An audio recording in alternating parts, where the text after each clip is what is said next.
Prepare yourself to be blown away by the seismic sounds and scrutiny of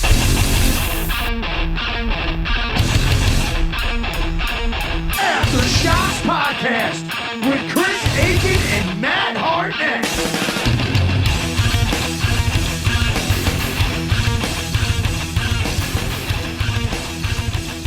All right, awesome. All right, so Aftershocks number 16, and my very special guest today is the legendary voice in the New York hardcore scene. His band Leeway were responsible for two of the all-time classics that came out of that scene in its heyday, the classic records Born to Expire and Desperate Measures. And he's also, in my very humble opinion, not to blow smoke up your ass, but you're the best pure singer that came out of that scene, the best voice to do it. Mr. Eddie Sutton's with me here today. Eddie, man, thanks for coming on. First thing I want to ask you is, how is it going with this whole pandemic shit? You said you're down in Virginia Beach right now, right? Yeah, thanks for having me, by the way. I've been down in Virginia Beach now since just after March 10th. Mm-hmm. You know, my partner and fiance lives down here with her two kids and her family. I'm in a great place. I'm in the middle of the country. Across the street is a very, very down-home church. Oh, cool. You know. Oh, yeah, nice. You know, so I'm literally 3 minutes from the North Carolina border. Oh, wow, okay. So the southern Virginia part there, yeah. It's nice and quiet. As challenging as these times have been for a lot of people in the club and or music business, you know, it's been pretty easy down here. You know, a lot of people don't even take the pandemic serious because Virginia was not one of the, I guess, top 10 devastated states. Mm-hmm. So, you know, half the people are walking around without masks and, you know, just carrying on like nothing's going on. Yeah. You know what I mean? But I'm not playing that game. I'm too afraid of catching this shit. Sure. In fact, January, I caught such a bad chest infection, it scared the living shit out of me. Uh-huh. You know, I mean, let's face it, I'm 55 now. I've been smoking well over 40 years of my life, you know, and, you know, at the time when this happened, I wanted to quit. But with the stress and everything else going on, I'm still smoking, you know, not smoking as much, but still smoking. Gotcha. And, you know, I'm at that age criteria, if you're using it right, that can succumb to this virus. Totally. And, you know, as much as I have a great immune system, despite how much I've tested it in my life, you know, I'm afraid of this shit, and it's real. Sure, it's real. It's real. Yeah, no, it really is. So many people are trying to hoax this out. I know it's hard to feed your families. You know, hell, I'm stressing over one bill right now, but, you know, this is life, you know, and, you know, this is a very challenging and new time. You know, my mom's mom was born the same year as the influenza pandemic in 1918. Yeah. Mm-hmm. You know, so, you know, it's all a trip, you know, it really is. It's a God's honest trip. I don't know too many people personally that have gotten sick, but there's a lot of friends that have a family member or a loved one or someone close to them that has gotten sick. And, you know, it is very, very trippy. Sure. It's the only way I could kind of explain it is it's very trippy. Yeah, no, for sure. And like you said, being 55, and they usually say if you're 55 and above, and if you have had any sort of health issues before, it's better to play it safe than sorry. Stay home and just take it seriously. Yeah, for sure. Yeah, you know, my partner's scared. She's got a 7-year-old boy, a 3-year-old girl. She's asthmatic, you know, and she's afraid, as well as her parents, that, like, you know, if this virus crept into the house, you know, it's going to be devastating. Sure. And, you know, so you just got to be smart. I think that's a lot of it. Thankfully, where I am out here, we're very isolated. We minimize going out to the store and stuff. And, you know, like the road that we're on and stuff, it's very country, quiet town type of thing. So I feel like I've been kind of cushioned Gotcha. compared to most people. Like if I was up north, if I didn't get down here in time, it would only have been a matter of time, I think, before I got infected, just because I would have to, Sure. do traveling, get around just like everyone else. Yeah, and with all the density too, that with New York and New Jersey area, yeah, exactly. Now, where are you in Cali? I'm up in I mean I'm originally from New York. I grew up Queens, but I live up in the Bay Area, right outside of San Francisco. Right, basically in San Francisco, right outside of Oakland. All right, Yeah. so you're like in the burbs of the Bay Area. Kind of. It's kind of like it reminds me a lot of like Queens and Brooklyn right here. You know what I mean? It's because the Bay Area is laid out the same sort of way as New York City is. You got San Francisco, that's like Manhattan. You got the bridges going over to Oakland and stuff, and that's sort of like Queens and Brooklyn. And that's kind of where I am. I'm just right over the water on the other side of the city part. San Francisco itself. Yeah. So. Cool. But yeah, so let's go. Let's talk about Leeway, man. Before this pandemic happened, obviously, it looked like things were really kind of going good for the band. I know you put out 2 tracks about a year or so ago. Yes. You got a couple of videos for those on Upstate Records. You had Dan Nastasi and Booge from Mucky Pup and Dog Eat Dog played on those tracks. Great tracks, man. And like I said, you've also toured pretty extensively.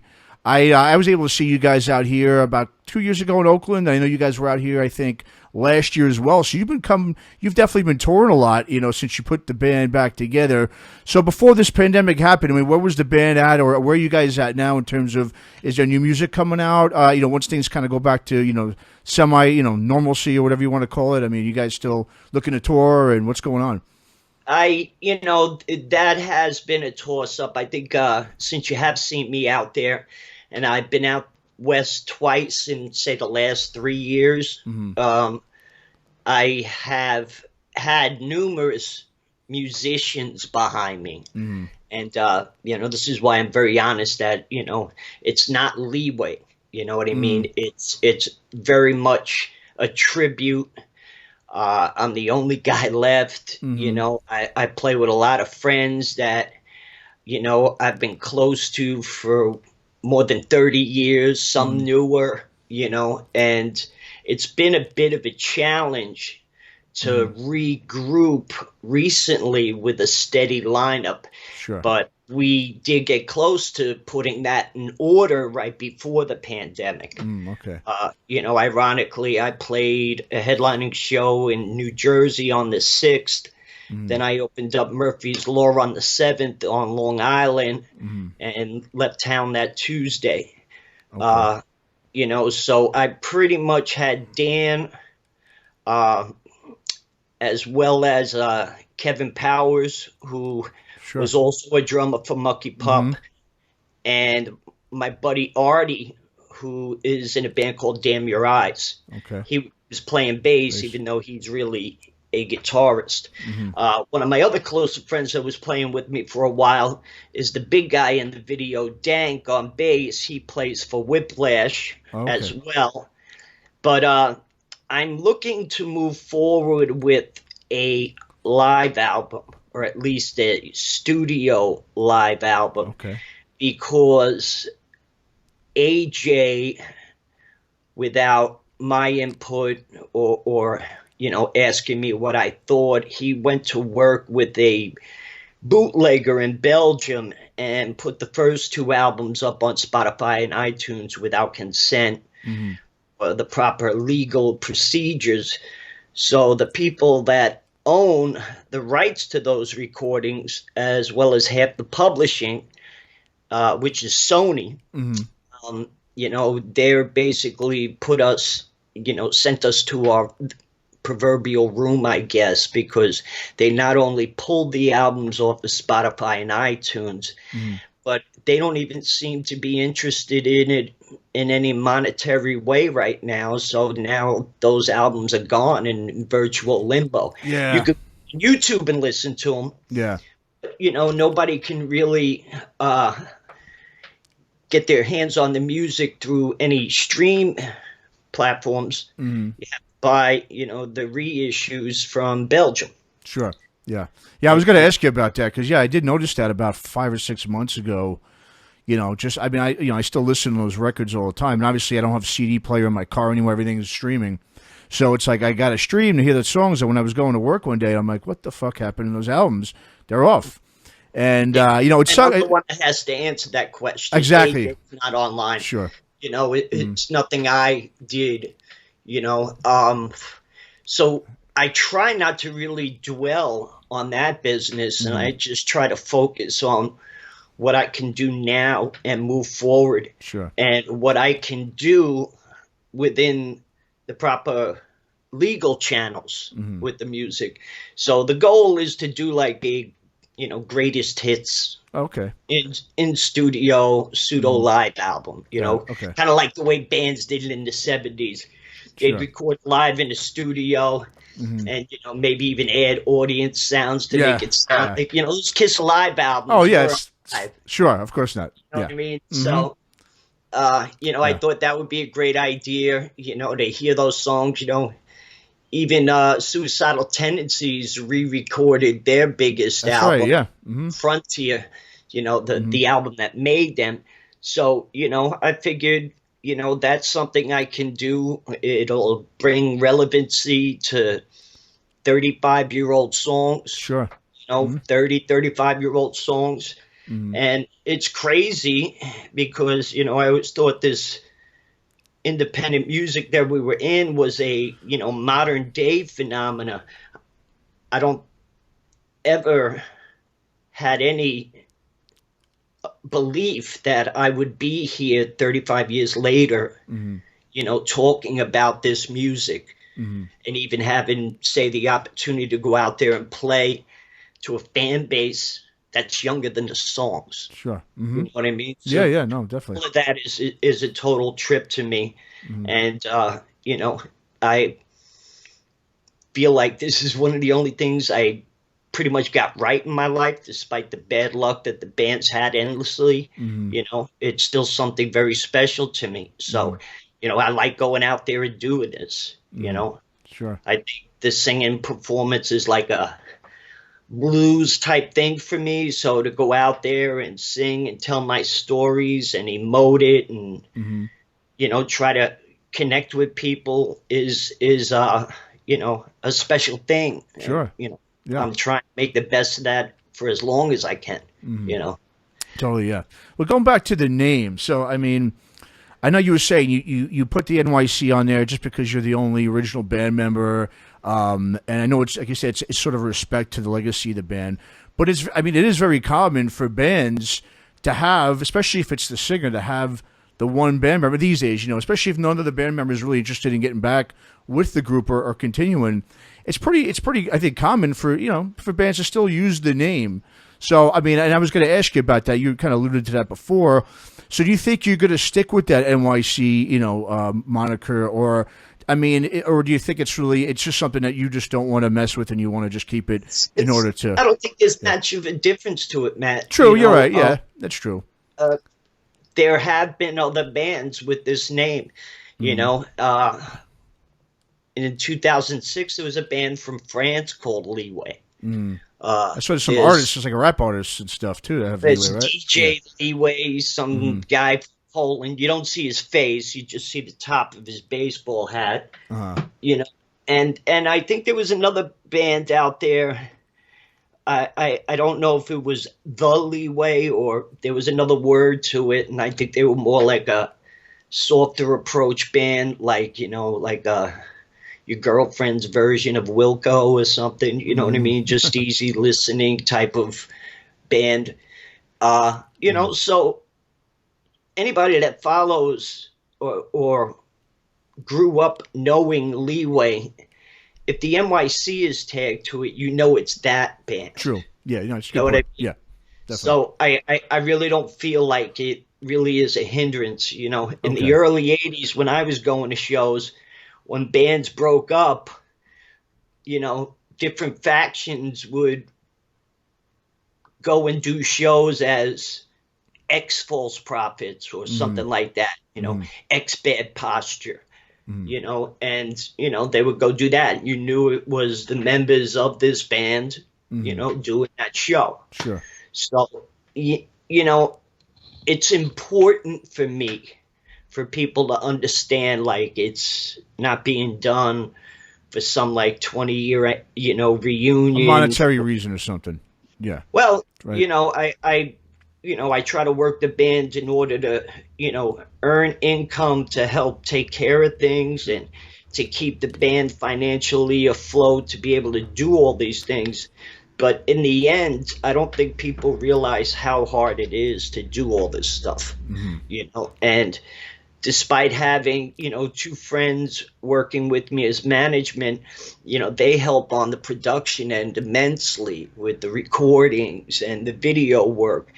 And, I wouldn't have had those luxuries for this single without them, So, all of it is, basically, something I do because I love it. And, the connection and the whole thing that comes from that is really what it is for me. Sure. Being a recovering addict, I guess, surviving a lot of crazy shit. I have a lot of people reach out to me for advice and help. And it's a lot of the reason why I used human subjects for my podcast, because I always thought more about community than the proverbial slogan of unity. Sure. And like I said, this was such a big part of my young adulthood and my youth that I still want to be connected to that. Sure. You know what I mean? No, understandably, man. I mean, yeah. And talking just to go back a little, in the 80s in the New York hardcore scene when you guys were coming up, I mean, you guys really always had a very unique, sound, and just in general, the band was unique compared to the rest of the bands. I mean, there's a variety of reasons. I mean, one, of course, is you guys really brought the metallic sound into hardcore. I mean, in fact, you could even say sort of killed off that traditional New York hardcore sound, because you guys really set the trajectory for the 90s hardcore bands, which are pretty much more metal based than it was in the 80s. I mean, yeah, sure, bands like Cro-Mags, they had metal tinges to them, but it was more like Motorhead type of, metal. So it had more of a punk edge still to it. Same with Agnostic Front. But you guys really had that thrashiness, that was Metallica sort of riffs, those real thrashy riffs. And, there's other reasons, too, you guys were different. I mean, for one, singing-wise, I mean, your style stood out to me compared to the other bands because you can actually sing. And this isn't disrespectful to any of the singers there in the New York hardcore scene there, but it was mostly, your typical punk rock sort of singing, more screaming and grunting, yelling, that stuff. But you really could actually sing, hit notes, do harmonies. And like I said, a lot of other bands didn't really have that edge that you had with them. And also, you guys weren't really like the tough guy persona guys. You guys weren't covered in tattoos with white beaters and shaved heads. 3 of the band members had long hair. You know what I mean? So I mean, I guess the argument could be made that you guys really were sort of the first true, if you want to call it, crossover band that came out of that area.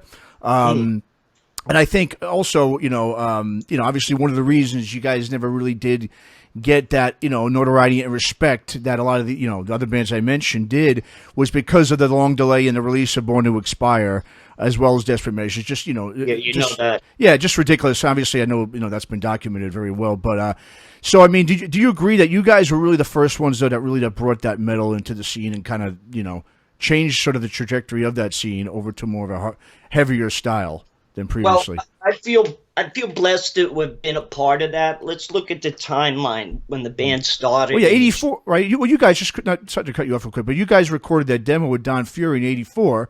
Yeah, 84, and so 85. Yeah, so I mean, right there was really no one else at that time, I think, doing that. But yeah, go ahead. Sorry. Well, SOD. The same time we started doing our first shows, like into 85, Billy Milano already recorded the SOD album, and they were starting to build up. Anthrax started going to shows around that time and checking our bands out. And, if you listen to early AF and what the style was in New York up until 84, it was more of that, thrash, anger energy, just like DC and Boston, but not necessarily straight edge like those cities were at the time. True. As people became better musicians, and that just evolves over playing an instrument for 3, 4, 5, 6 years. You know, they related to the power energy that metal offered. Okay. Because obviously, you know, there was talented musicianship that went with that. And, you know, we were in the right place at the right time. And that's, you know, just being there and being lucky to be a part of that. I love the fact that I was blessed to have great musicians working with me as I established my own experience and tried to push the envelope to try to sing, carry a tune, and generate hooks, all that shit. You know, that's what I thought this was all about. This was supposed to be about individuality and finding your own style. And hardcore is more about a passion and lifestyle than it is about a particular sound that your band should sound to fit in that category. So, you know, by the time I got to do my third album, and then, you know, which was That'll Crash into Open Mouth Kiss, I was able to go further with my songwriting. And I'm a kid who's been partially deaf since his infancy. Oh, okay. You know, Didn't know never that. had one of my ears. You know, it's about 65%, you know, partial deafness. And, you know, I was able to lay tracks and harmonize and do all these other things that nobody else does in this genre. So I was lucky to have my own individuality and to be able to stand out for what I did. But I guess I would not have been inspired to do those things if I didn't have such solid musicians to collaborate with.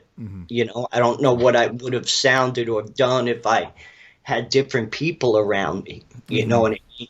But, you know, now I know what I'm doing. And even after breaking my neck in 2006, I had to relearn to vocalize and everything. But again, you know, I think being able to emote in a song and to bring the drama and the energy to it, you know, it's kind of like I live the blues per se. Not to sound cliched, but, you know, those are all the things that melded me into being an individual and vocalist. And yes, you know, I'm not a platinum selling artist or singer like that, but at least, you know, what I did has been recognized and appreciated. And you know, that's, you know, that accolade is more important than, you know, my bank account. Sure. That's you know? Yeah, no, totally. And I know, you know, you've mentioned previously that, you know, that you feel that really New York hardcore could have been really big in a similar way as, say, like the Seattle grunge movement. I mean, because you did have Leeway, you had the Cro-Mags, Murphy's Law, you guys were all on Profile and Rock Hotel, so the talent was obviously there, and the buzz was during that time. And I think you mentioned something about you were saying that one of the reasons you think the reason why it didn't get as big was because a lot of the artists in the scene were kind of very street oriented. You know, they grew up impoverished, they came from broken homes, and so it was kind of hard for them to deal with, you know, that newfound sort of notoriety at the time. Back in December, I did another podcast I did with your ex-bandmate there, Mike Gibbons, as well as Howie Abrams, you know, In Effect Records, Howie Abrams, and we talked about this topic a little bit. You know, Howie brought up a good point, I thought. He said also that he thought another reason why basically the New York hardcore scene didn't get as big as it should have was because it was also very disorganized behind the scenes compared to other rock and metal arenas. He said, you know, the scene never really had like the ducks all lined up in a row, and it was just kind of sloppy. It was just that a lot of the bands also weren't interested in taking their music outside of New York. To them, it was like, okay, I get to play CBGBs a couple of times a year. I've hit a big time. It's sort of like, you know, it was like sort of playing in the Madison Square Garden for hardcore musicians. So you didn't really have a lot of bands that were really looking to spread out and to go out there and to spread the music as much as maybe some other genres did in other geographical locations. So, I mean, do you agree that the scene was pretty, behind the scenes, was it disorganized? Was there, was that, you think, one of the reasons also that contributed for a lot of the to bands? Yes. Okay. But you also have to understand, like, when it comes to rock and roll, the industry's been robbing New York since 1973. With the New York Dolls. By the time Malcolm McLaren was managing that band in the later part of the 70s, the early part of the 70s before they broke up, he took everything he learned managing the New York Dolls and that last album with the whole band and created this phenomena, which is punk rock, and it was really done as a fashion thing. Because if you listen to the Sex Pistols, the Clash, and all those other bands, a lot of the songs were like 2.5, 3 minute straight up rock songs. That's the same thing the Dolls were doing in their way, but in a more trashy street vibe. So that said, when McLaren created this punk rock and America created hardcore into 1980, it was a lot of angry young kids who were coming from dysfunctional backgrounds. So they didn't have people in their corner who were business savvy, like Anthrax, Sure.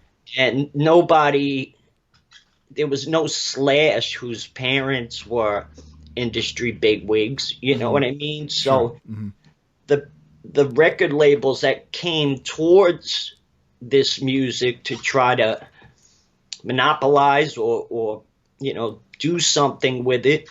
At the time, you had Combat Core, Combat Records, and you had Profile. Profile was, the house that Run DMC built.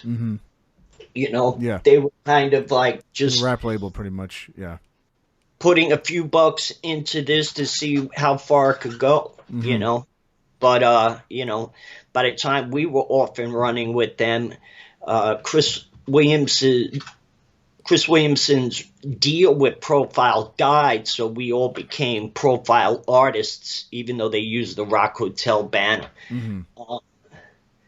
And really, it was just to take a chance. Oh, let's see what we could do with this. But, they didn't know what they were doing.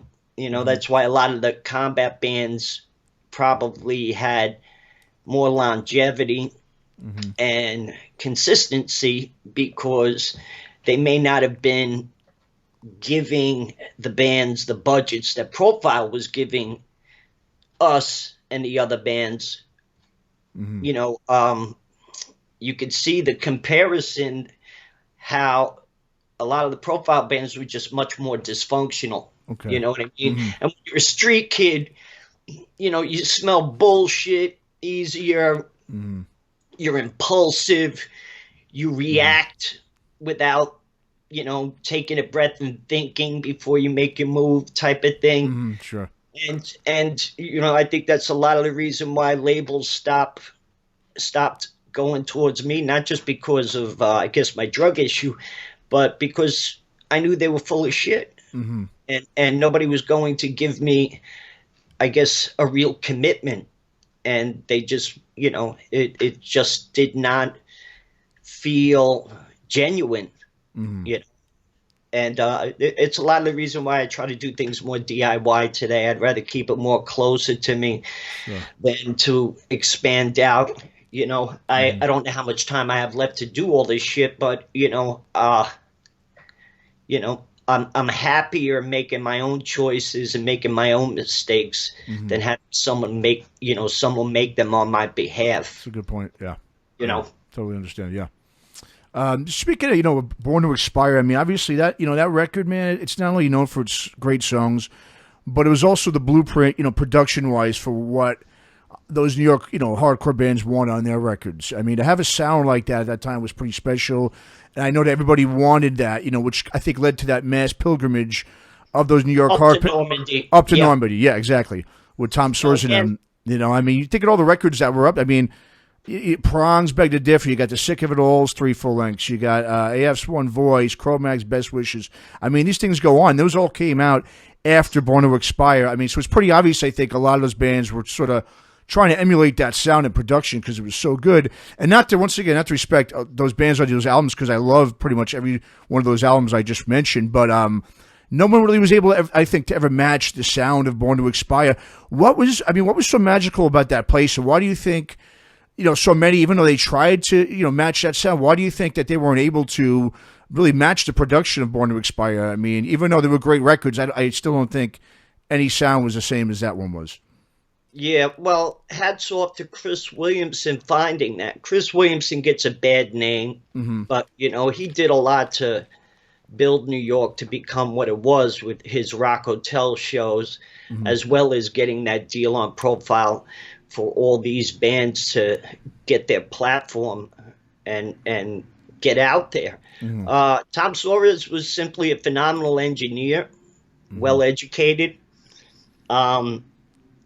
Not that I had that many vocal skills at that time when we recorded Born to Expire, but I had a semblance of it. And, despite what I did, the musicianship and the overall production and sound is what it's all about. You know what I mean? And these are analog days, you know what I mean? When when you're recording on reel, nowadays it's all digital, and just done from a laptop and a smaller board. The board in that place was $500,000, with those huge SSL type boards. And I'm not that technically proficient when it comes to recording. I'm more like a fan on listening things.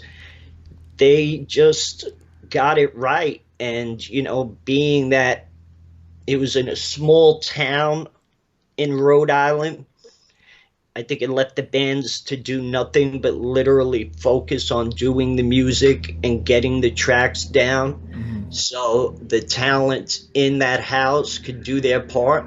Okay.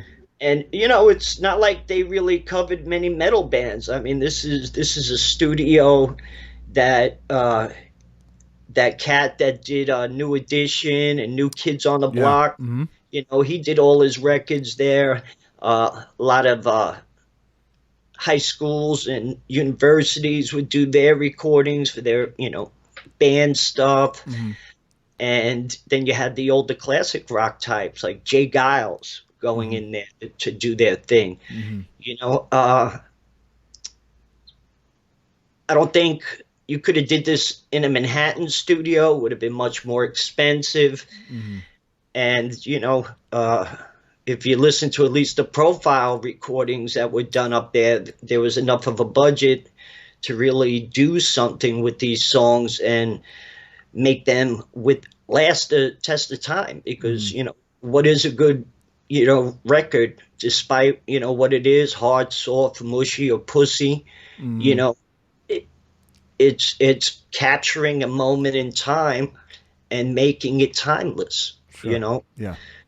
And they were able to do that. And it was crazy to be the first to go up there, and then so many other bands wanting to replicate AJ's sound or Tony or Pokey's sound on the drums and everything else. I won't mention the bands, but Tom Suarez, the engineer, could be a prick at times, especially with the vocalists and the other bands that went up there, because they weren't melodic, and they didn't have that much musical craftsmanship in his eyes. So he would always tell the bands, like, you need to get rid of this guy and find somebody that could do this or that, But they still did their work. They still got it done. Yeah. Yeah, no, sure. And then, of course, one of the albums I just want to mention real quick is Open Mouth Kiss. I love that record. It was obviously a lot different from the previous, the two ones we've been talking about, Desperate Measures and Born to Expire. But, that was just such another. I think your voice on that album really shined. I mean, immensely. I really think the band hit their peak right there. And obviously, That's the last, record you guys released, before obviously you put out these songs. the last couple of years. But was the what was the process of like that? Because you guys recorded that in Normandy as well, right? I believe all your records you recorded up there, correct? Adult Crash was recorded in Manhattan. Okay. And I don't, that's kind of like the weakest album out of all four in a lot of people's opinions. And I don't think it's because we didn't go up to Normandy.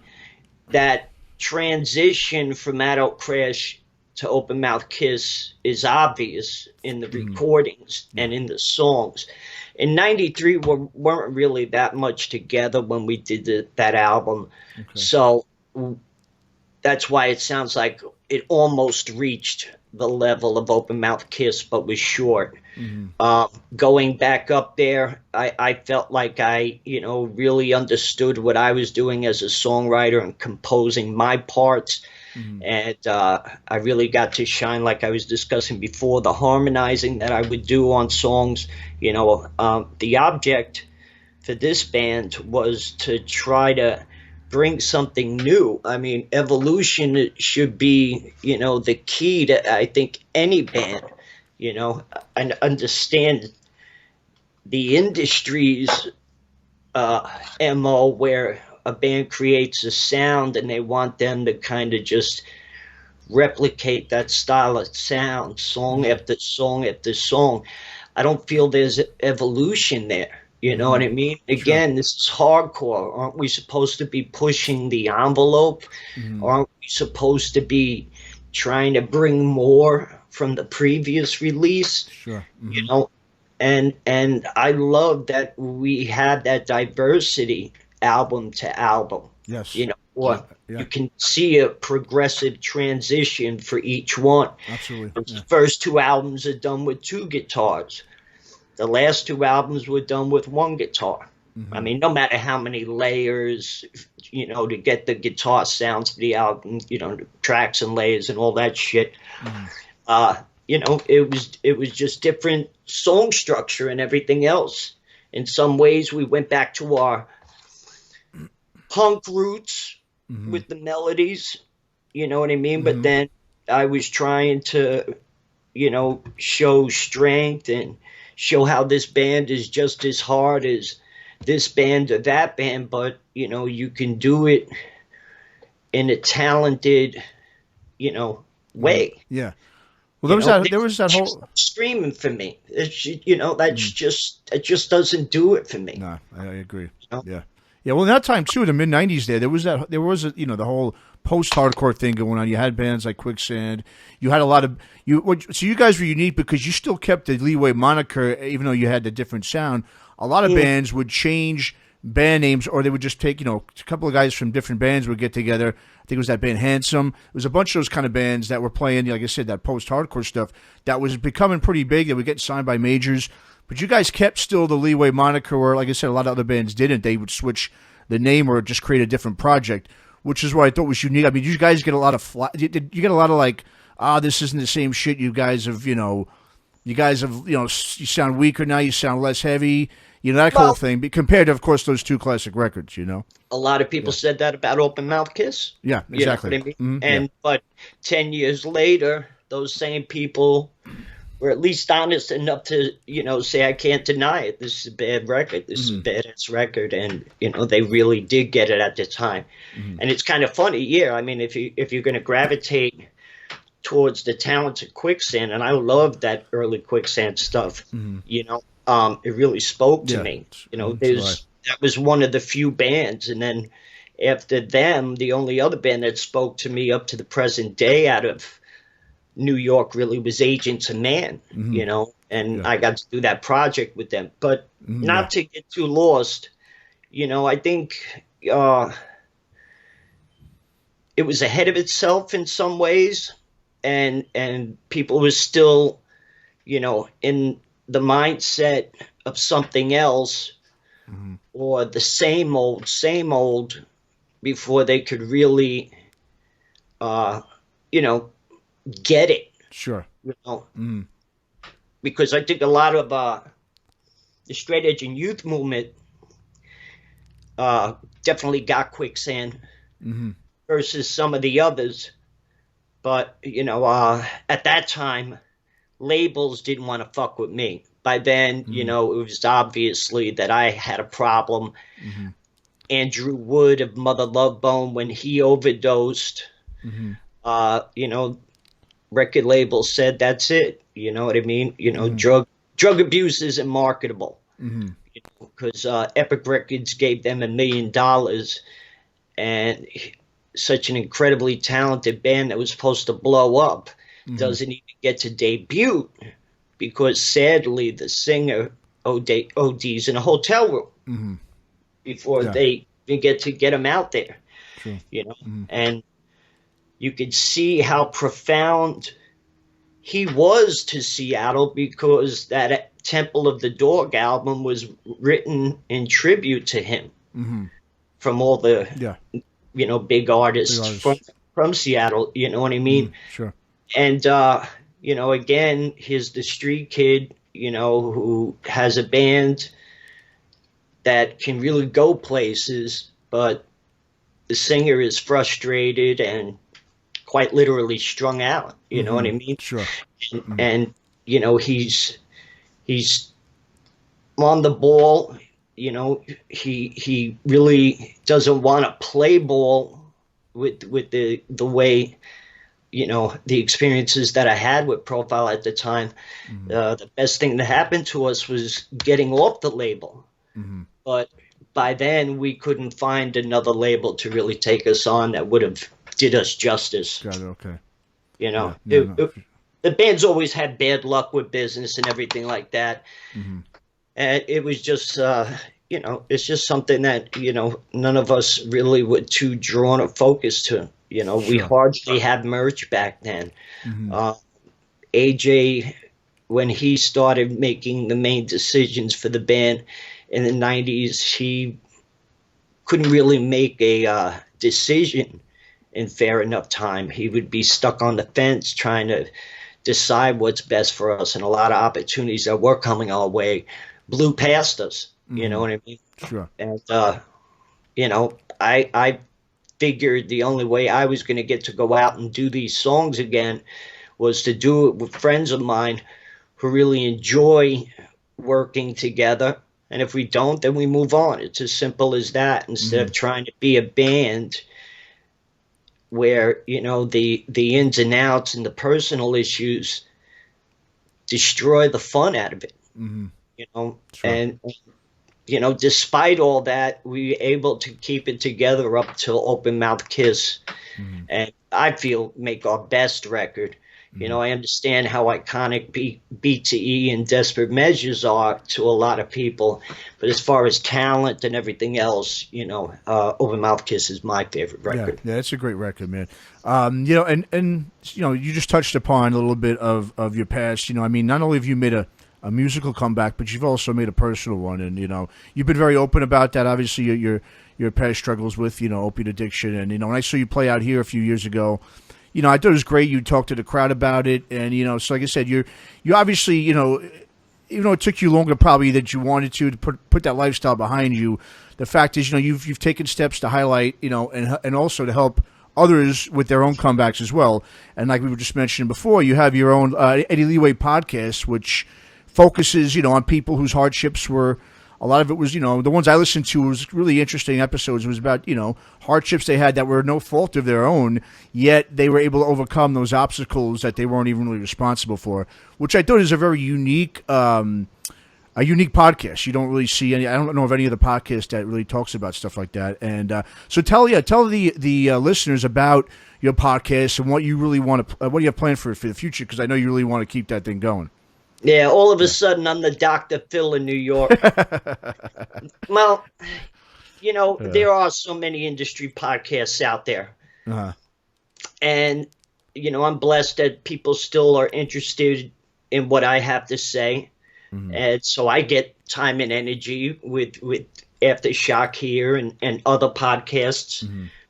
I tried doing this a few years ago with my guys, but it wound up being overproduced and so much energy was putting into it that we couldn't stay consistent. So I found a partner and a photographer from New York. Her name's Christine Samaru. And we broke it down to just a microphone and, you know, renting out the space to do it and just get it on.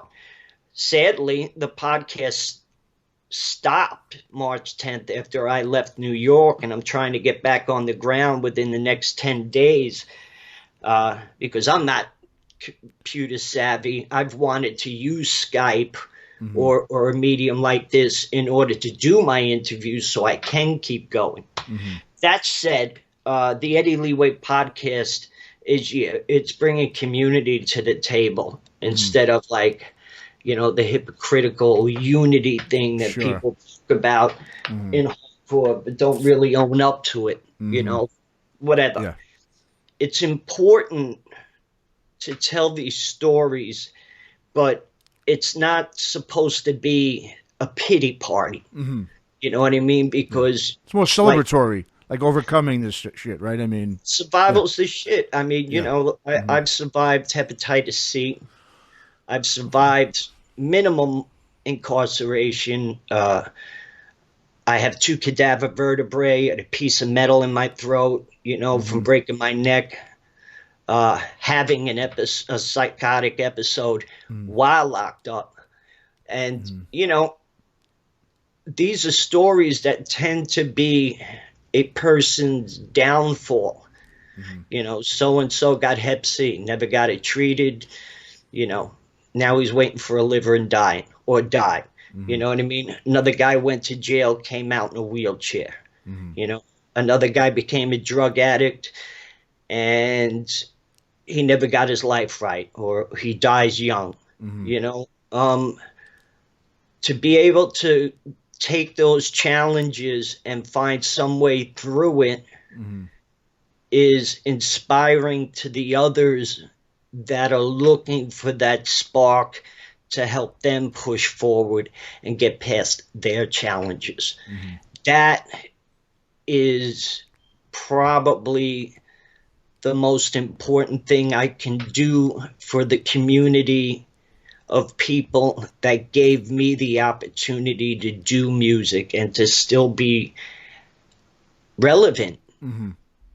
You know, I wanted to be a counselor, but while spending time and working a group and doing orientation for a clinic in Long Island, as well as my time in programs and stuff, it's too jaded of a system. It just becomes paper pushing and urine tests. There's no energy. There's not enough energy and effort into the discussion, the dialogue, and it's more of a business, unfortunately, right? It is. Yeah. It is. Well, you know, not just methadone or Suboxone or whatever maintenance a person uses. Today, most people aren't really just buying heroin. Hell, there's not really even heroin on the streets anymore. It's pretty much just fentanyl. And that's shit that scares me from relapsing because, you know, that's such a crapshoot. It is such a crapshoot. I'm not a sober man. You know, I smoke weed medicinally. I get a drink when I'm into it once in a while. You know what I mean? So, you know, yeah, I'm an addict. You know, I'll always be that. But I have control of myself, and I'm not abusing what I once abused. And, you know, I think it's important to be open and own up to it. You know, haters want to throw that at me a lot. I laugh, though, because most people can't even get my drug of choice right. You know, until I got better dental work, everybody assumed I was a crackhead because I'm so skinny. But, you know, they don't realize. But you've always been skinny, right? I mean, right? I mean, you always. That's that. Yeah. That's that. But I've got a natural six-pack of abs, and, you know, I feel being the weight that I am is going to help me, you know, because I'm not spring chicken. I'm 55 now. You know what I mean? You can see all the gray in my hair. This is the 3rd beard I grew out since I've been in quarantine. it really helps me to keep going. The fact that I haven't been able to do the podcast for the last 10 weeks has been kind of depressing because I haven't felt productive at all. Do you know what I mean? Sure. So yeah. But we're definitely going to see more of that, obviously, in the future, correct? You're definitely going to keep that going. Yeah, that's cool. Yeah, like, awesome. You know, we're going to be switching the website over. But, you know, when I was making my way south, we were putting the podcast on iTunes and Spotify so people can find it a lot easier than just going to the Weebly webpage that we built up. And, yeah, you know, I don't want this, like I said, to be some pity party about me. I think it's important to have these things brought to the table because really it's not just like the Eddie Leeway, you know, NA meeting hour. Sure, yeah, I know what you mean, yeah. About incarceration, mental health. You know, there's a lot of things that are holding people down. It's not just, you know, addiction. Sure. So, you know, I want to try to get to all of those things bit by bit because I did have somebody on and we talked about gambling as an addiction and, you know, eventually sex addiction, you know, there's so all many types of addictions. I know, man. Yeah. Yeah. Absolutely. Yeah. And, you know, it's something that now that I had the chance to relaunch and then here we are again getting shut down because of the pandemic, you know, I'm missing it. I'm really missing it because, you know, it's good to be able to be here and to been a part of this thing now almost 40 years since my first show. You know, I have a wealth of knowledge and, you know, I've got the gift of gab. It's something I enjoy doing. Yeah. No, awesome. Yeah. And one last question. You've got to be like the last guy that I see, because I see it all over your social media, that still collects baseball cards. I mean, that used to be obviously in the 80s. I was huge into that, so it's just funny seeing, you know, when you're posting some of those cards up and being like, you know, I had that card, man, or, you know, all that we were talking about recently, me and a couple of my friends, of all the different types of cards, you know, Fleer, Don Russ, all that stuff. So it's like, I mean, I'm just interested, like, how is it so different now, obviously, than compared when it's heyday? Because I used to go to card shows, all that shit back in the day in New York, you know. But I see you still doing it. Is it still somewhat, I mean, do you still sell some of those cards? Do people still buy this stuff? I go in and out of the hobby. I came out of the closet and started a social media page on Instagram just for card collecting not too long ago. And I got back into it a year ago. When I started collecting as a kid in the early 70s, I learned before that decade was over that they were worth money. So probably being a poor kid, you know, and seeing the monetary value of some of them, and you know, it's not just the love of collecting. Greed cultivates that industry in a lot of ways too. Big time. And you know, so I look at it kind of like as penny stocks. There's something fun about collecting some of the more hard to get cards, the short prints or the serial numbered cards or the autographed rookies, there's that, relic cards. You know, I like to get my hands on collected things that I enjoy, but I'm curious to see, you know, how much they accrue in value over time. And yeah, I'll get rid of them once in a while, you know, so I can buy more cards. Sure, you yeah. know what I mean? It's reinvest, and I think that's what a lot of it is. But you'd be surprised. I mean, there's cards over the last several years, you know, because of the skills and the hype around players that, you know, there's cards worth thousands of dollars today. Sure. The grading industry, to send them in and have them properly authenticated and graded on a 1 to 10 gem mint scale, makes a lot of the vintage cards more sought after. You know what I mean? And like gold, you'd be surprised. A lot of people are investing in a lot of high-end cards, holding on to them and trying to flip them for a profit later on. No. You know, Yeah. I couldn't see myself doing it on my budget. You know, I'm not going to spend $1,000 on a card in hopes I can make, you know, double my money or get 20% back. That's just too crazy. Sure. But for me, because I've lost collections, you know, I sold my original collection after losing a collection moving back to New York. They all got water damaged.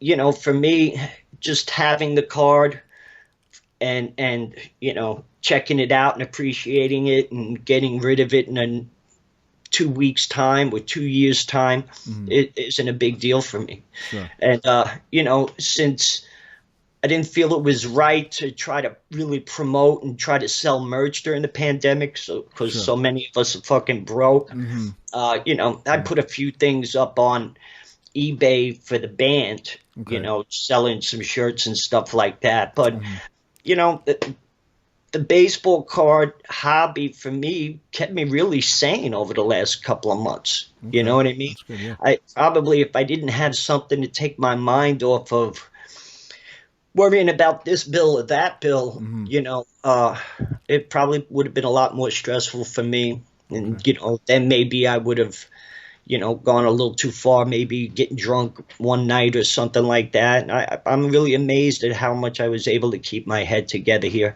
I think it's because of my responsibilities also now that, you know, I'm not living for myself, trying to be, you know, become a good stepdad in the future and things like that. You know, it's helped keep me grounded during a very challenging time. Sure. You know? And my hat's off to everyone out there who's trying to keep a family together, as well as just keeping their wits straight right now. You know, just hang in there, man. This shit's going to end eventually. Even if we have another outbreak because people can't get back to normal in a safe space setting, you know, we might be in this for another 6 months. We really don't know. Yeah, no, you're right, man. It's unpredictable right now. We don't know what's going to fucking happen. Yeah. But you'd be surprised. This hobby with everybody being at home, is actually on the rise. You know, That's okay. That makes sense. Yeah. A lot of people are, you know, thinking that they can get a better return, you know, in their 401k if they buy gold and baseball cards. So, you know, never underestimate, you know, a person's interest in music. Everybody's either, you know, CD collector, you got your albums behind you, got your vinyl, you know, or someone collects, you know, figurines or fantasy stuff. You know, mine happened to be baseball cards, and I always went back to the hobby when I was in a good place in my life. So, you know, that said, you know, Eddie Leeway's playing with baseball cards, and, you know, instead of needles. Yeah. How about that? Yeah. Lot better, yeah. Exactly. Better, yeah, absolutely, man. Exactly. Well, great, man. Hey, so if you want to just go ahead and throw out, you know, where listeners and stuff, where everyone can kind of, you know, get in touch with you or can hear music from the band. I know because there's been a lot of the still with you know, like you said, YouTube still has the full albums on there, right? For both you records? could go on YouTube to listen to all Leeway music. On Instagram, Eddie_Leeway, Eddie Sutton. On Facebook, there's the Leeway NYC page on Facebook too that you can join, but I haven't been on there. I haven't been able to really add any recent fan requests to the page. And that's pretty much it. You know, I don't have official band sites really. You know, I kind of keep it just to me, and you know, I try to you know, just keep going. Sure. You know, I'm trying to maintain a DIY ethic as best I can. I'm trying to do some interesting things with the merch other than the usual. And hopefully once this all settles down in this world, I could get back to the plan of recording this live album as well as doing some other things. A lot of people don't know this, But Skeeter Thompson from Scream, he likes to be called Enoch nowadays. I'm supposed to be collaborating with him in the future as well. Oh, cool. And Scream is a prolific DC band. Yeah. You know, and David Grohl, isn't Dave Grohl in Scream back in the day? well, he was like a hired guy in Okay. the band after the original drummer or drummers passed on. Okay. But Enoch is such a talented dude. I can't wait to start working with him as well, because, you know, there's other styles of music I want to take on as a challenge too. I would love to do R&B songs from the 70s. They're such a big part of my life, and recreate them with the energy that came out of my music scene, you know. Also acoustic shows. I think there's something very naked and challenging about that as well. Sure, yeah. No, very cool, man. Yeah, that's awesome. Well, great, man. Well, thanks, Eddie. Thanks for coming on, man. And, as we traditionally do here on Aftershocks, go ahead and pick a Leeway track for our listeners, old or new, whatever you want. I mean, obviously, you'd probably want to play one of the new tracks, I'm assuming. But, we'll end the episode with that. And let the listeners, hear a little Leeway. I guess the song I want to pick today is Product from Open Mouth Oh, Kiss. okay. Awesome. I love that song, man. Awesome. Well, thanks again, Eddie. I really appreciate it, and thanks for listening to Aftershocks. Thanks for listening to Aftershocks. For more episodes, go to our website at www.aftershockspodcast.com. Visit us on our Facebook, Instagram, and Twitter pages for more news and information on the podcast, and be sure to subscribe, listen to, and review all episodes on YouTube, Spotify, Apple Podcasts, and all other podcast platforms. For your music listening pleasure, visit our website or go to www.shockwavesradio.com. For all comments and questions, please email us at info@aftershockspodcast.com.